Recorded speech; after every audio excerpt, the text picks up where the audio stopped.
All right, guys. So finally, we have somewhat of an update about this Sudiksha case, which I don't even think it's an update. I wouldn't even call it an update, but it's been quite some time now since somebody came out and say something about the case that is not a YouTube influencer, a TikToker, that is an actual government official. We have this sheriff who goes by the name of Mike Chapman, who came on about 12 days ago and says something, which he had an interview with, I guess, Fox 5 Washington or something like that. I'm going to put the link in the description for those of you that have not got a chance to watch the interview, so you guys could go check it out. But this is what we're going to be talking about right now. Honestly, I personally think it's a whole bunch of nonsense. There has not been any information that came out except for the fact that a few weeks ago, a few people have been coming out saying that Sudiksha was spotted in Puerto Rico sipping on a pina colada or some sort, right, at some type of a venue, whether it may be a club or a concert. I don't know, but that was the news out there. That's what people were saying, which I thought was a whole bunch of baloney because at the end of the day, even if that was the case, how did she get there? She went missing at 4:30, 4:30, 5 o'clock in the morning. And how did she ended up in Puerto Rico? Although Puerto Rico, from what I've heard in the Dominican Republic, are not so far apart. But at the end of the day, how did she ended up there? And how is it that this boy, Josh, claimed to not know anything, right? Not anything about what happened to this girl, about what did she do afterwards? You know what I mean? Besides that whole bogus, that story that they almost drowned, he pulled her out, he passed out, all kinds of mumbo jumbo. To me, I feel like it's just none of this makes sense. But let's go ahead and listen to the interview. I'll let you guys draw your own conclusion. Obviously, I give my own opinion personally, but I do think like this whole case is a whole bunch of mumbo jumbo trying to cover up something. This girl is probably being, trafficking, passing around. Who knows what the heck is going on? Who knows if she's still alive? But we have to use our common sense to understand like this is a whole bunch of BS. They're trying to feed us because of what? I don't know. But this is the world that we're living in right now. So let's go ahead and listen to Mr. Sheriff Mike Chapman. Don't know. I mean, the thing is, it's never been confirmed that she drowned. It's highly suspected that she did, but we don't really know. That's why, from the very beginning of this, we wanted to make sure that we did everything in our power to try to get to the bottom of it. And there's still some information out there that we don't have yet. And until we get that and feel comfortable with that time, we can't really make that determination anyway. That's something that's got to be done by the Dominican authorities. But I think it's important that we don't let go, that we do everything in our power to make sure that we follow this thing all the way to the end. Following it to the end, what does that mean? What more are you needing right now?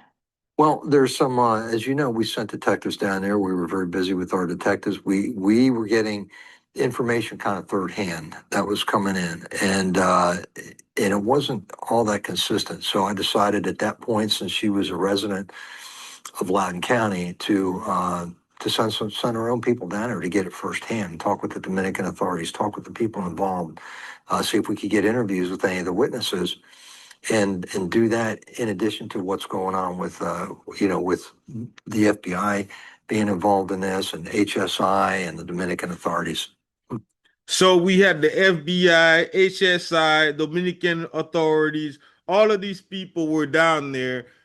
There's still certain things, according to them, still certain information they have not been able to put their hands on. Like, what kind of job did you guys went out there to do? How is it that you guys are unable to get your hands on? Who cares about jurisdictions? Jurisdiction is jurisdiction. But bro, if the information is available, if there's camera footage that needs to be seen, it does at this point, it doesn't matter jurisdiction, all these red tape mumbo jumbo. Provide the information. That's all to it. This is what's going on in our society right now. People complicate things so much to the point where some of these easy problems, some of these common sense type of challenges cannot be solved because we sitting out here talking about this, talking about that, and all of these things. I really believe is being used to cover up something. Somebody's missing, bro. I don't want to hear none of this mumbo jumbo y'all talking about. Oh, it's jurisdiction this, or it's this country's this that. Man, get the heck out of here with this nonsense. But with that being said, man, let's continue. Let's listen to this mumbo jumbo he talking about.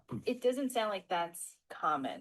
Have you ever done that before, or you guys involved the office in an international investigation that way? Well, actually, I'm retired from the Drug Enforcement Administration. I served overseas on 3 different occasions. I served in Pakistan, I served in Korea, and I served in the Republic of Korea, and I served in Bangkok, Thailand. So I'm very familiar with how operations work in a foreign environment and the restrictions that we have when we're working with foreign counterparts, and the, the difficulties that we have in getting full access to information, but it's not our country. So they have, certainly they have sovereignty in their own country. So we have to work with that. Doing this interview today, why did you decide to do this interview? What is it that you really want people to know about what's going on? Well, number one, because you asked, and I think the public deserves to have an update on what's going on here. And I wish I had more information to provide. We're still waiting for some information with regards to any phone data, any other technology data that might be available out there, and some other reports that may have been done down there that we still don't have access to. All we know is what we get garnered from when we sent our people down there and them talking with. With the witnesses, with Dominican authorities, with the FBI, but there's still some things that are kind of outstanding that we haven't completed yet, and we'd like to complete before we actually come to any kind of a conclusion. And I don't even know that we actually will be able to do that. Okay, so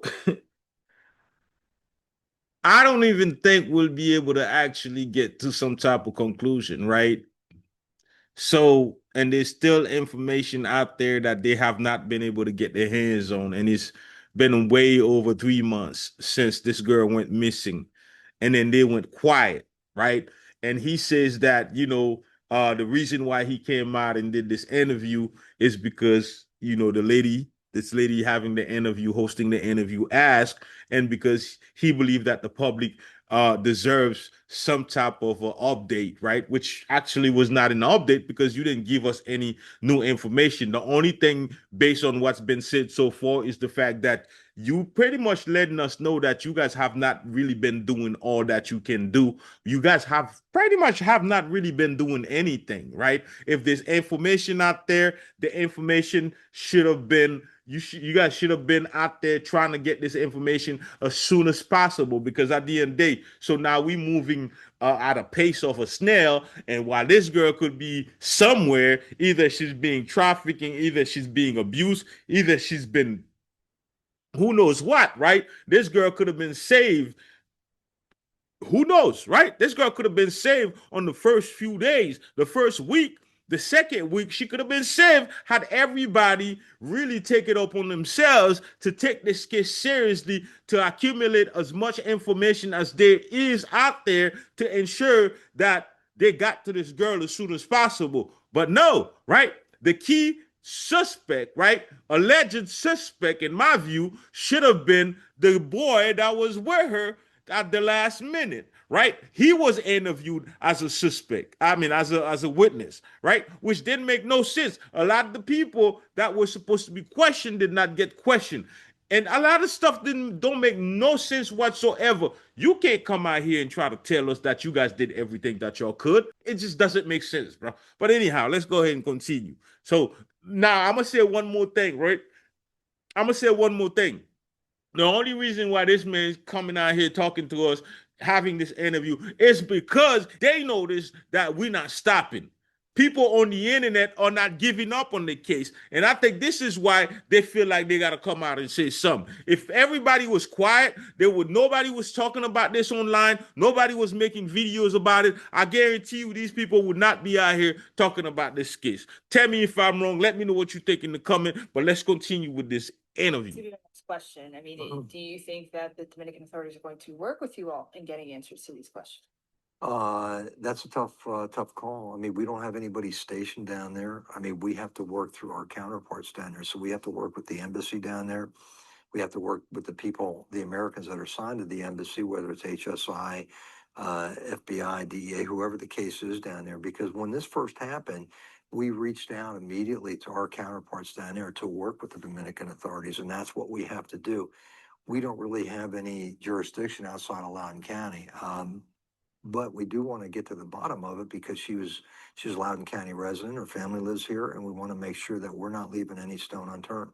So let's walk me through your understanding of what happened, who said what, and when, how this all transpired. So March 6th is when we were aware of it. The father had gone to our Dulles station to make a report. And it's my understanding that I guess she and her friends arrived from the University of Pittsburgh down there on Monday and Tuesday. I guess they were settling in. Wednesday went out Wednesday night, met with some people at the hotel bar, and then from there into the late night of Wednesday and into early Thursday morning, they went out to the beach. So there was a couple that went. There was Sudiksha and Joshua Rebe, and there was Sudiksha's one of her colleagues there, as well as a gentleman that went out. They left the beach earlier, so it left just Sudiksha and Joshua there on the beach very late at night. And we did have some video footage of them in the water. But other than that, we don't really have much more information. I mean, apparently. Hey, you guys heard? He said we did have some video footage of them in the water. Now, I never seen a video footage out there of them in the water. Now, are they talking about a video footage that he just mentioned here that they have that the public don't know about? Because at this point right now, I feel like we should know everything. Like if there's video footage out there of whatever information that's out there, we should know because we're doing more work than they doing. So I don't feel like they should be keeping anything from the public and relating to this case, because at the end of the day, we're doing more of the work than they're doing. So yeah, let's go ahead and continue. It was around 5 a.m., around that time frame, if I recall correctly, that this issue, the concern happened with regards to her, them being in rough water. And I know that he apparently stated he got sick and had come to the, to lay down and had fallen asleep. Now, so what happened with her along at that particular time? We're still waiting we still want to try to determine. I mean, we know he said that he saw that she was struggling, helped her out, but aside from that, I don't really know what happened. And so there's a gap in time from the early morning hours till when he woke up a couple hours later that we really. So basically, oh my goodness. So basically, we're just gonna take everything that this boy said to be truthful, right? It's like they went to the beach together. Okay, I'm talking about, his hand around her, everything, and all of a sudden, something happened to her. All of a sudden, he become a witness that was just trying to help her out. Bro, to the point where, I don't know, I passed out. I was trying to help her out. The ocean got us, the wave got us. She was struggling, or what are they like? It doesn't make no sense, bro. Because at that point, I know for a fact in America, if it was in America, you would not sit here and take this bogus story from that dude and just be like, oh yeah, that's what he said, so that's what it is. So basically, he said this, y'all just believe this dude, right? Y'all just believe this dude, or at this point, I don't know, there's a gap here, we don't know what happened next, this and that. Yeah, well, maybe because his story don't make no sense. Okay, what is it that makes you guys believe his story? Y'all still don't tell me, because I've heard a lot of different things when I'm seeing these videos, people talking about it. They're like, look, this guy's story didn't make no sense because 1 minute he's saying this, next minute he's saying that. Some people have even said in some of the comments that I've seen on some of my videos, they're like, well, you know, there's certain question he didn't even want to answer. So what is it about this kid that makes you guys feel like, okay, you know what, everything he says is trustworthy. I believe everything he says. While at the same time, it's like, according to the public, according to some of the people that's been out here doing research, they're like, hey, man, his story was inconsistent. I don't know. Y'all let me know what y'all think in the comment, but let's keep going. They don't know what happened. And, you know, trying to get witnesses. And the problem is, too, it's a vacation spot. And you have people that are kind of in and out. And it's hard to figure out who was there at that time and what kind of witnesses you may have. And we've done everything that we could to try to do that. But it's, again, working in a foreign country when we don't have any legal authority is very, very difficult. So we have to work through the Dominican authorities. What are some concerns that you have with the way that the investigation was handled? The only concern I have is I just think there seemed to be early on a presumption that she had drowned, and I don't think that's fair to anybody to make that presumption, especially when you don't have all the facts. I think it's important that you have all the facts, and even then, even with all the facts, it may be difficult to make that call. Well, how did that change things? How did that change the investigation if there was that early? Well, I think there was the early presumption of that, and I think that to me seems like for the Dominicans, because they have drownings are not infrequent down there, and what that does is it makes it easy for the foreign authorities to just say, okay, it was a drowning, let's move on. It's like, hey, wait a minute here, we don't know that. We're going to go that extra step. She's a resident of Loudoun County, and we're just not going to take your word for it. We're going to send somebody down. We're going to do the best that we can to get the best information that we can, which is what we did. So I think that's the problem is you don't want to just presume that, and you want to make sure that they're being watched. And I think the fact that this became a national story, that the fact that we sent our own people down there, it raised the profile of it. So they just couldn't wash it away. They had to. So now, guys, I like what he just said. Matter of fact, I love what he just said, and I respect what he just said, because obviously the cover up is not coming from our own people, our own authorities here in America. I think the cover up is actually happening with the Dominican Republic, officials, the resort, and whoever's involved down there, because they're the one that are hiding information. They're the one that's not sharing information.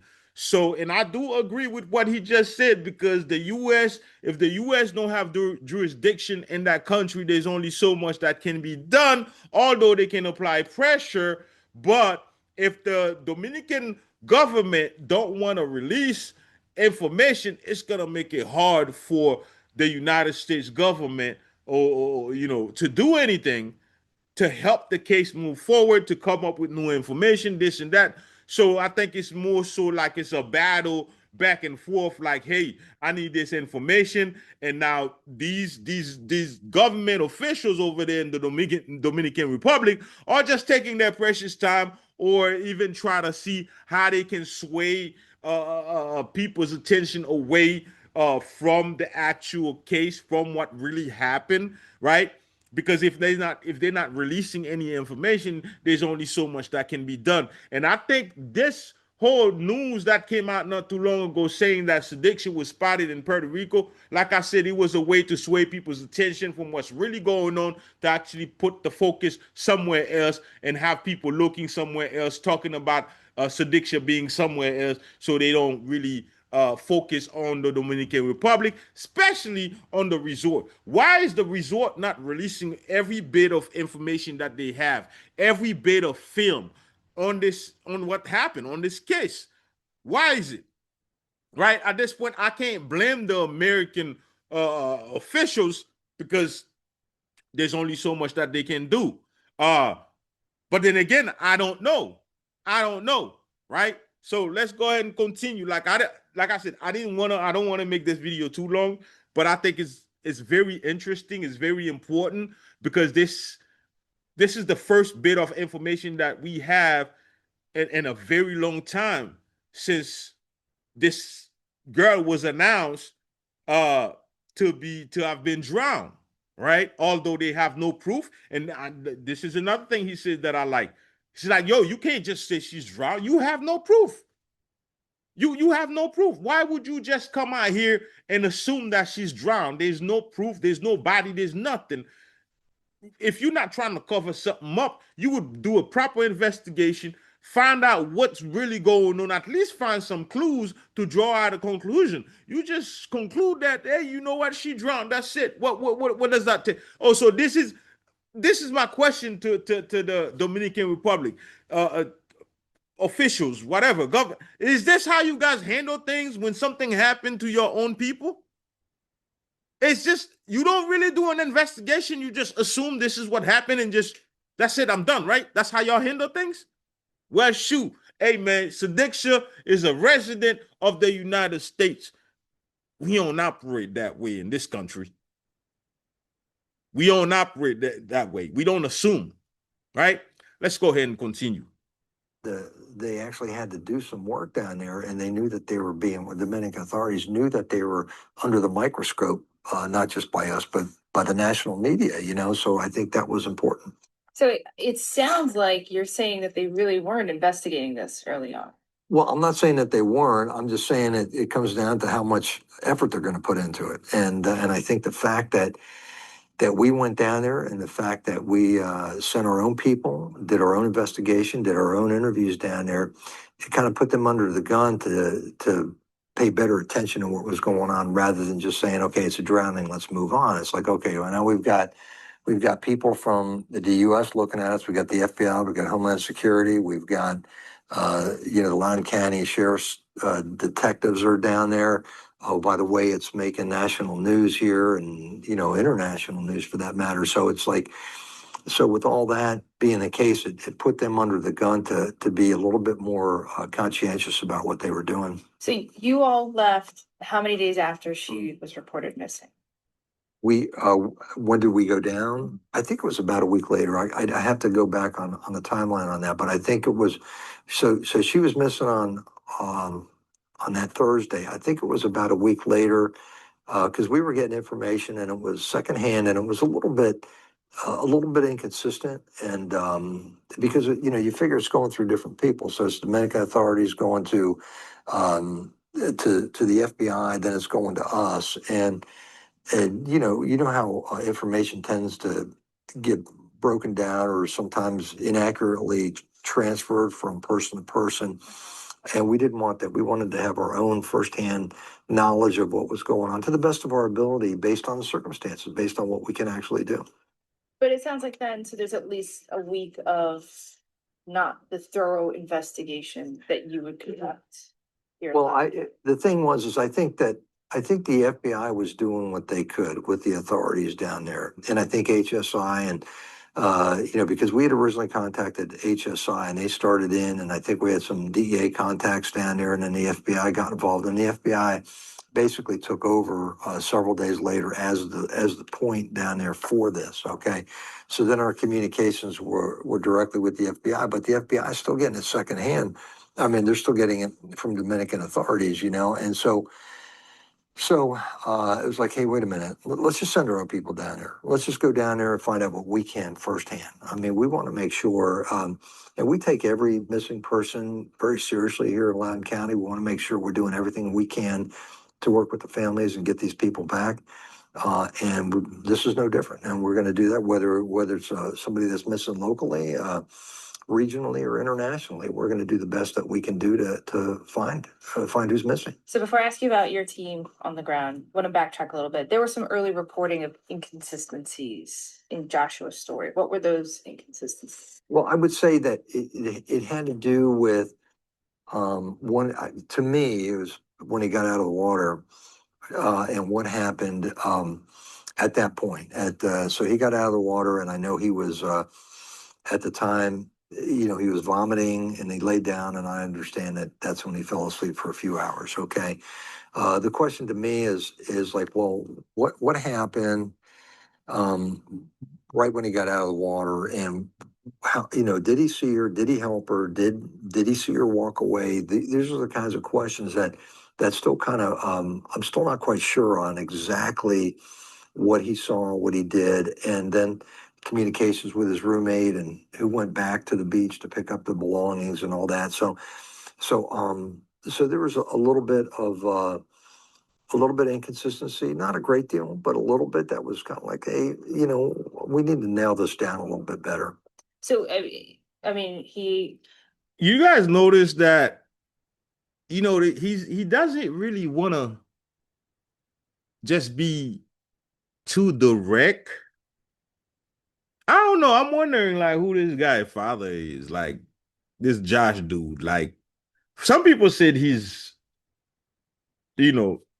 wealthy, right? He got a lot of money, you know, might have a lot of power.